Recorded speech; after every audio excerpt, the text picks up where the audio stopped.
to officially open WION World Pulse 2026. On the 18th of March 2026, WION hosted a one-of-a-kind global event in New Delhi. WION World Pulse, the rhythm of the New World Order. The Leaders' Confluence brought together global decision-makers, innovators, policymakers and visionaries under one roof to decode the forces shaping tomorrow. Delhi से मुंबई आप 12 घंटे में जाओगे. 7 dynamic sessions and 1 mega platform. Power Pulse, Economy Pulse, Defense Pulse, Technology Pulse, Planet Pulse, Healthcare Pulse, and Auto Pulse. The endeavor was to get the pulse of the present, to shape the future, and make the world a better place to live in. But beyond panel discussions, WION World Pulse also featured engaging chats with distinguished personalities, offering deeper insights into the evolving global landscape. Let's listen in.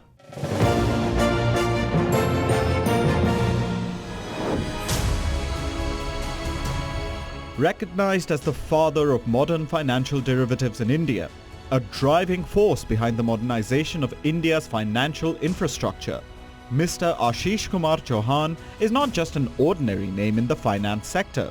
The Managing Director and CEO of the National Stock Exchange of India, a position he has held since July 2022, Mr. Ashish Kumar Chauhan has automated and transformed how India trades.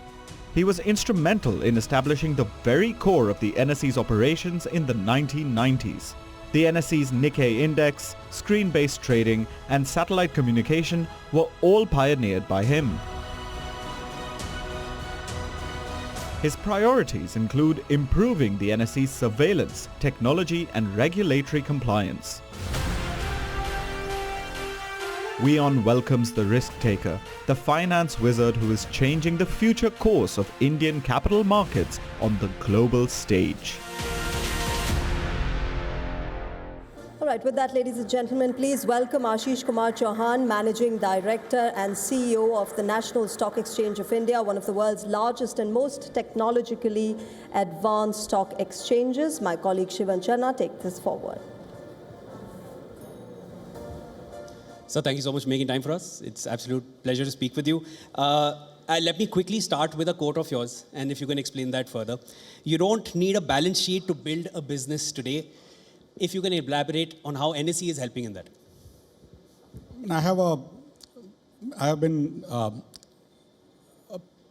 I've watched the businesses go up, raising funds over the last 35 years. And I have seen companies from one people company to like a million people companies becoming $100 billion companies. And what I've seen is that in early days, 50 years back, 100 years back, you required a lot of money to create more money. It was called capitalism. Because very few people had that kind of money. Many of us did not want to become entrepreneurs because you required a lot of money to start with. Slowly, the technologies evolved. And then in early 90s, India started experimenting with newer style of businesses, which were IT-driven, where people from nowhere, just having some engineering degrees came, created businesses with very little capital invested, and they became worth $100 billion, $200 billion companies over the last 20, 30 years. And that allowed me to think through, saying earlier, capitalism required capital. Today, the capitalism doesn't require capital. And that's what I call it, the capitalism without capital, without balance sheet. You can create businesses, and over the last 35 years, we have seen companies which came with, like Infosys in 1993, which is one of the largest IT companies and one of the largest in the world, came with an IPO which failed because nobody knew how IT business would work. Today, it's one of the largest companies in the world. And recently, we have seen Zomato, Swiggy, and many other people who came out of nowhere from Mofussil towns of India with no money at all. They started little small, without capital, without balance sheet, and they became worth 10, 20, 50 billion dollars personally, right? And I have seen that in banking, I have seen that in every sector. And that's why for me, the modern India, the modern technology allows you to create very large-scale businesses. If you persevere, if you have ideas, NSE will raise money for you. And so I say that if you want $100,000, I'll raise for you. And if you want $100 billion, I'll raise for you. I think that's definitely going to resonate with a lot of people here, sir. But I also wanted to quickly get your understanding on this. Today, many stocks are perhaps trading at their rock bottom. If anybody who's willing to perhaps enter the market at this point, would you reckon this is a good time to buy? Who better to ask you than this? Yeah, I'm mainly a regulator, so I don't have opinions on where the prices go up or down. But broadly speaking, because of what I call the short-term nature of the wars and other things, people do get panicked, they sell things, and then it happened during COVID times. In March 2020, things started kind of going bad for the markets. It went down by 40%. And then whoever bought today, even at today's numbers are like 5x, 10x increase, right? So during panic time, if you are able to sort of think through well, if you have cash available, why not?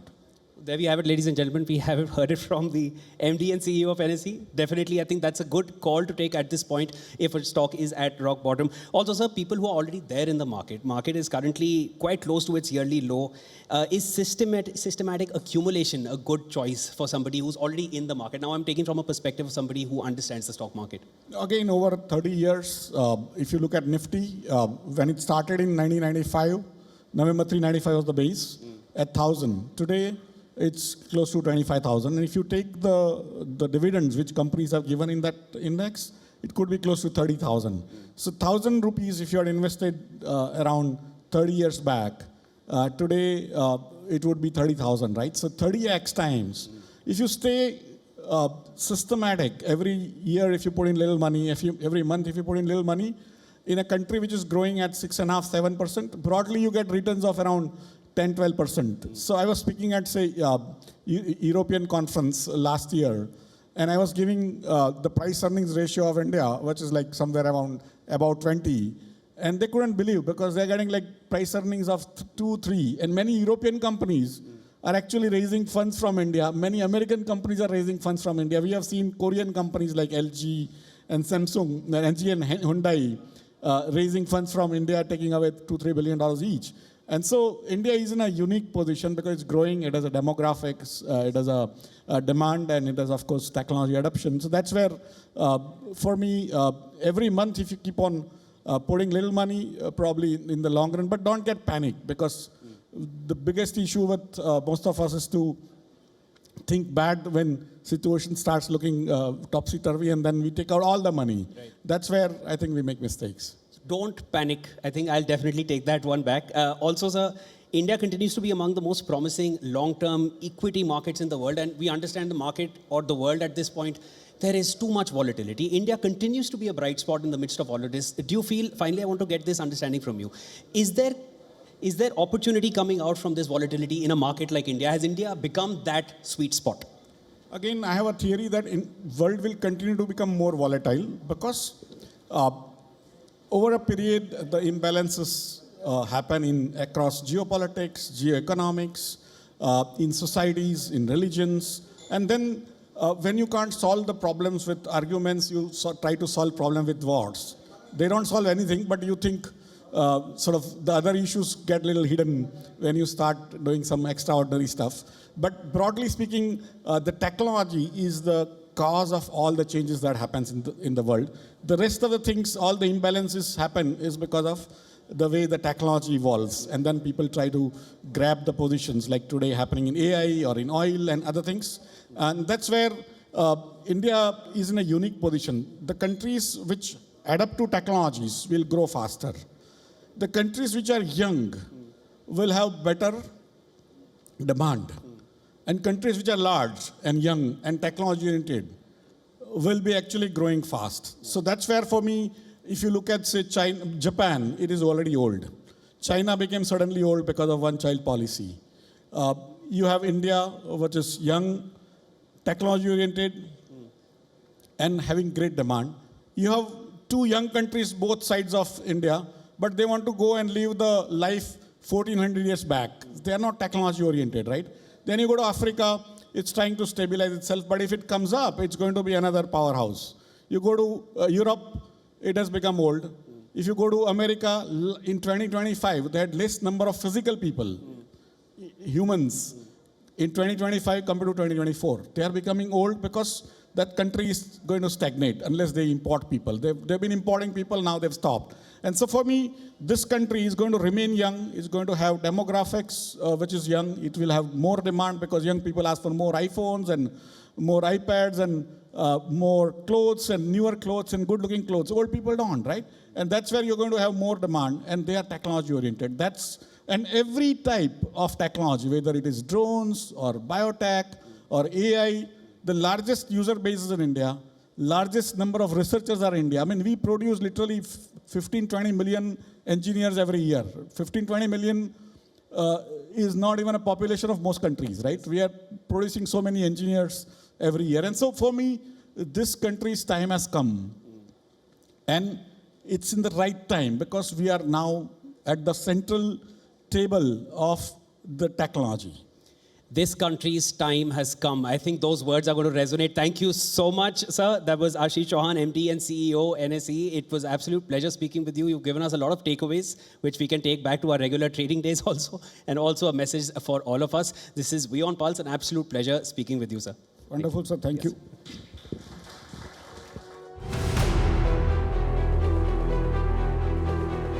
From financial foresight, the spotlight shifted to the forces driving global growth. The Economy Pulse explored the future of trade, evolving supply chains and new equations reshaping trust, resilience and economic collaboration. The panelists for this session are Sanjeev Sanyal, a member of the Prime Minister's Economic Advisory Council, India; Rajiv Kumar, former Vice Chairman of Niti Aayog; and Salih S. Nair, Managing Director and CEO of Tamil Nadu Mercantile Bank. I want to start with you, Mr. Sanyal. Do we trust each other? Well, the global system that was built on a sort of a certain architecture since the early 90s, that has clearly come undone. There is no doubt about it. And so the global supply chains that were built on the idea of just-in-time efficiency now are being reconfigured for just-in-case. And that revival of interest in the idea of resilience means that we have to think about something, by the way, which we have been saying in India for quite some time, that one, if you can be Atmanirbhar in something, at least in critical things, try to get it wherever practical, be Atmanirbhar. Now, at least for a large country, it's possible. It may not be possible for, say, a Singapore to be Atmanirbhar, but at least a country our size, in as many things as possible, try and do that. In those things we cannot be Atmanirbhar, we need to have a multi-line view of multiple sources of partners. This is quite different from how we used to think about the world, say, till as recently as 2019, before the COVID crisis. I think the first round of this new kind of thinking really came with COVID.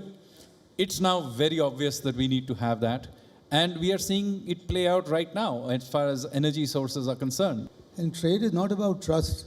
Trade is about, getting benefit from each other. And which is why you had organizations like the WTO, which said that, look, let's define some rules by which we can work together. So that's the, East India Company downwards. Trust is not in the lexicon of world trade. So let's forget that. And let's not dwell on that further. So on the other one, about domestic targets, I'm not sure which one do you mean, because there's so many of them. And the fact is that, domestic targets, but let's confine ourselves to the trade target, because that's what is important. And I think we have set ourselves the target of, that we will be one day a current account surplus economy. We have not been that. And, and I'm not sure that we will be that. And the other one, for example, that we will, but that's not important as far as I'm concerned.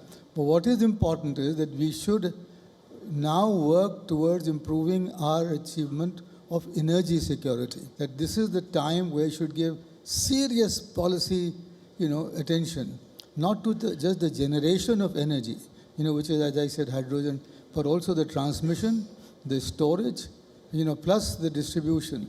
And I think this is the time to undertake very necessary energy reforms in our country as we are, as every day passes. and that's the one to do it. How central do you think is the banking system to sustaining this kind of a momentum, the kind of momentum that we have seen in India growing as one of the major economies of the world? See, somebody has to finance the growth. And who can finance the growth? In this country, it is the banking system that will eventually have to rise up and finance the growth. Right? If you look at, if you step back and look at the history, I think typically the banking sector grows as per the nominal GDP growth. And if you are, the country has its own ambition of becoming a Vikasit Bharat by 2047. I think we are looking at something like a $30 trillion economy, an $18,000 to $20,000 per capita, and somebody has to take the bill. If the government cannot entirely do that, I think there's going to be a lot of investments happening in the infrastructure. Government, driving the infrastructure lending. And there's a lot of activity that will happen in the manufacturing sector. By 2047, we are looking at the current the share of manufacturing sector in the GDP growth at 16%. We are looking at ramping it up to 25%. That's the ambition of the government. That is the ambition of the country. Somebody has to finance it, right? And that's where the banking system steps in. And that's where I think we are going to see a lot of activity happening. And so do you think, Mr. Nair, that the banking system, the Indian banking system has become stronger in the last decade? What has fundamentally changed? Absolutely. I think today's the banking sector is certainly much stronger than what it was 10 years ago. Just take a step back and look at where we were 10 years back. After the asset quality review of December 2015 and the kind of NPAs that mounted subsequently, I think the banking sector was faced with 11% NPA. I think for the first time, the largest bank in the country reported a loss because of the provisions that it had to make. So 11% from 11% NPA to bring it down to a 2% kind of number that the industry is today sitting on is a complete, I would say, a sea change that we have seen. And today the banking sector is much more, from a balance sheet perspective, very strong. The NPA numbers are low, it is well capitalized, and it is all poised for growth.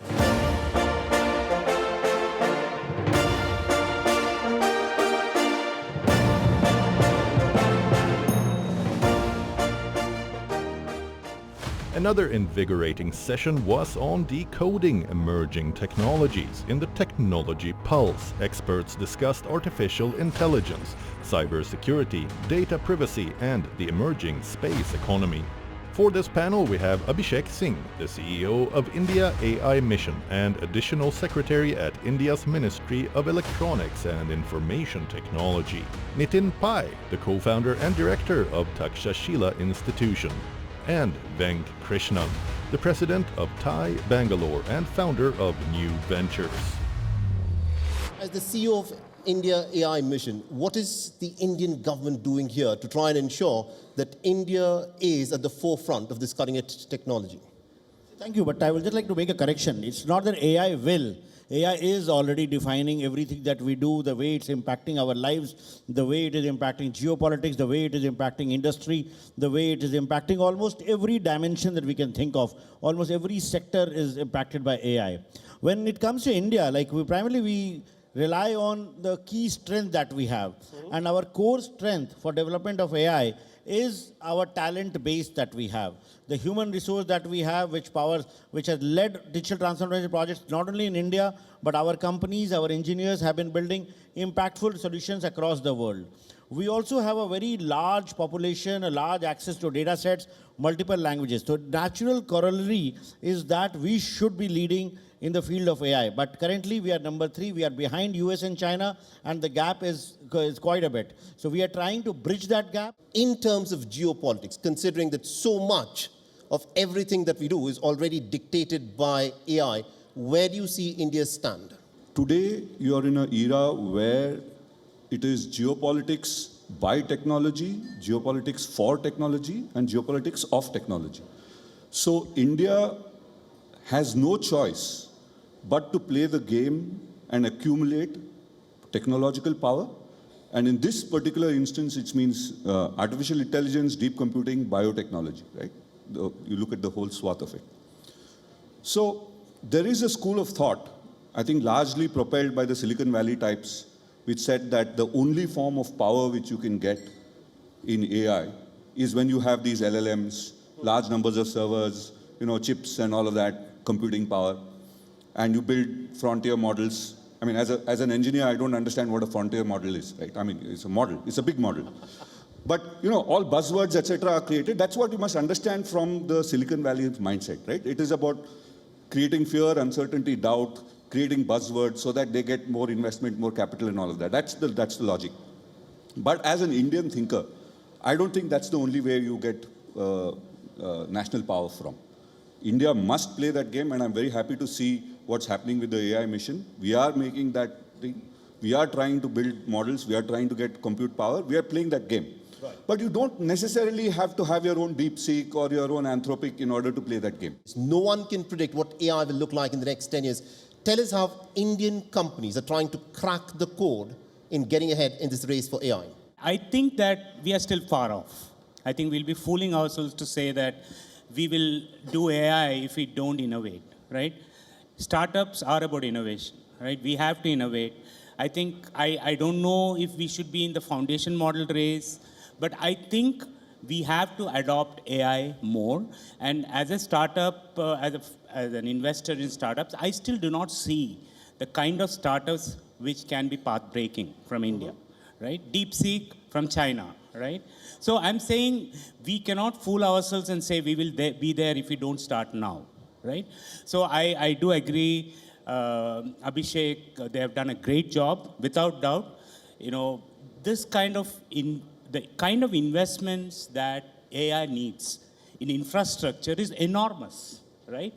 To build data centers, and it cannot be done by a private company. It has to be a private-public partnership. And that way, I have to commend the government. They are thinking ahead. They are saying we need to invest, right? In fact, I read an article which said investment in AI innovation was 37 billion, but it is going to double with the compute power which we need, right? Compute is going to be what we need more. Do you see this as a challenge? Do you think artificial general intelligence is going to be very different from the other technologies in the past? What do you see happening with AI vis-a-vis jobs? I think the world is moving towards AGI, right? And I think it is going to happen. More and more cognitive abilities are going to be stored in the data centers, right? Because that is where, and I think in 2-3 years, in fact, people are predicting by end of 2028, AI can think and act like a human, right? It is there, right? But we can't be worried. I think Abhishek mentioned about the Y2K moment, right? If you remember back when IT services started, right? It was the Y2K movement because every IT company said, we will help you change the Y2K, right? And it just innovated. And what do we do after Y2K? We innovated again, right? So I think my thing is, because I run an IT services company, much smaller, and I feel the clients are already on us saying, why do you need so many people, right? Why do you need 20 people to do QA, right? Can you do it with 3 people, right? So this is happening, and I think we should take that into consideration and say, how do we be prepared, right? If we are not prepared, if we are not willing to debate and talk about it, I think we are going to have a bad time. So we have, all the leaders, all should debate about this, right? Because I see it coming. There's a wave coming. So we have to be prepared.